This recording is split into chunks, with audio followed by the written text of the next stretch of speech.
Well, hello and welcome back to the channel. Today I have a festive Thanksgiving recipe for you. It's a pretty quick, it's a very easy cranberry, apple, and orange sauce recipe. If you've ever seen them at the store or anything and had them, they're very good. And if you're not a fan of the canned cranberry sauce or canned jellied cranberry sauce, I definitely recommend giving this a try, because even my kids that aren't a huge fan of it, they like this. So stay tuned and learn how to make it.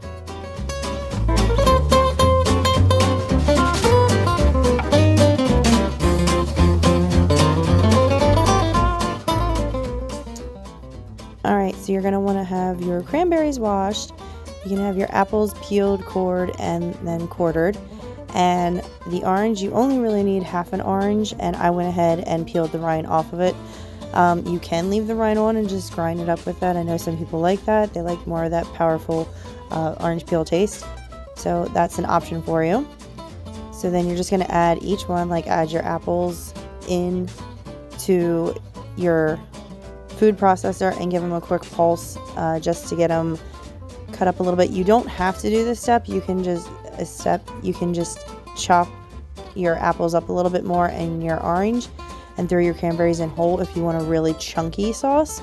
But I wanted a little bit finer, so I went ahead and just put each one individually in the food processor, gave it a quick pulse to have them chopped up.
Once you have all those mixed into your saucepan or pot, you're going to add your cup of orange juice and then your cup of sugar.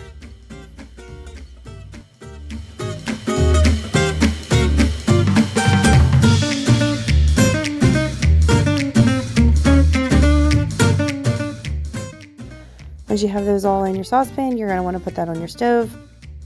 And you're going to want to cook it about a medium heat. If you notice it starts to really bubble up and boil later, you can always lower the heat back down. I kind of I started with medium and then lowered down to a medium low, a little bit towards the lower side, but I was using my larger burner, so more powerful.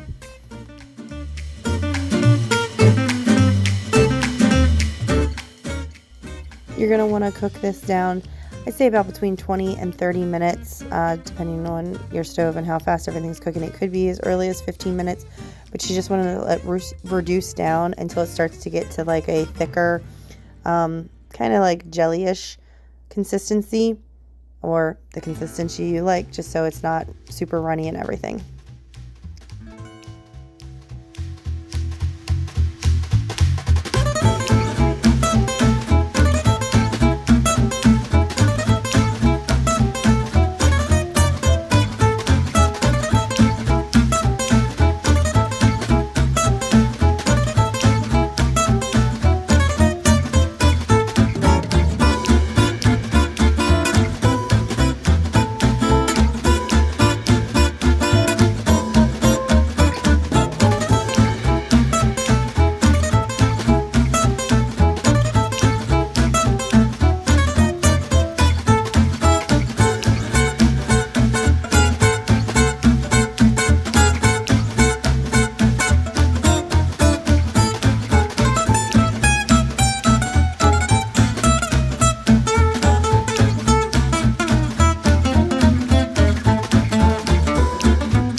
You just want to keep stirring it so nothing burns at the bottom, obviously, or it doesn't boil over. You do want to just keep checking it to make sure it gets the consistency you like. As you can see, I check it very often to see the consistency. And then as I got it closer to the consistency I wanted, I noticed that some of the apple chunks were still a little big, so I just went ahead and sliced those couple up. Again, that is completely optional, whatever your preference is.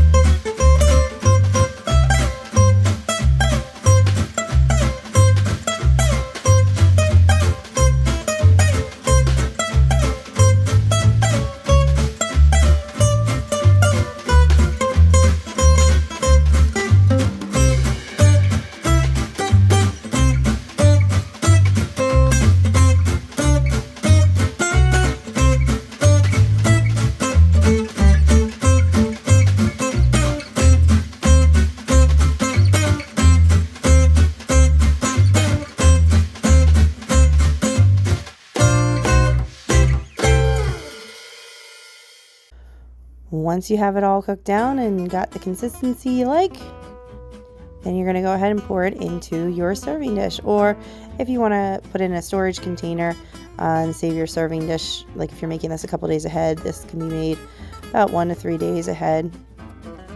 So whatever dish you like, you're going to let it come to room temperature. And then if you're not using it right away, go ahead and stick it in the fridge.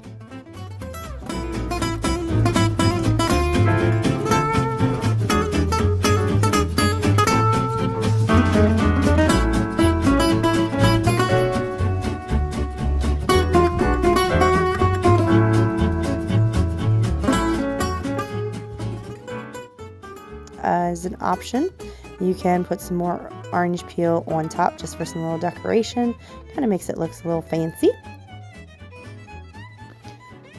I hope, as always, you liked seeing me make this recipe. So are you a cranberry sauce fan, or are you a no cranberry sauce at Thanksgiving? I know some people do it at Christmas too. We actually do it in this household throughout the year. We like cranberry sauce, so we actually will have it. Even the canned stuff we will have occasionally. And yeah, we're big fans in this house. So are you pro cranberry or against a negative cranberry sauce? And make sure you smash the like button if you liked this recipe. And you know I'm gonna say it, make sure you have subscribed and hit that notification bell so you don't miss any recipes, tutorials, fun videos, and all of that stuff. And as always, live, love, eat sweets.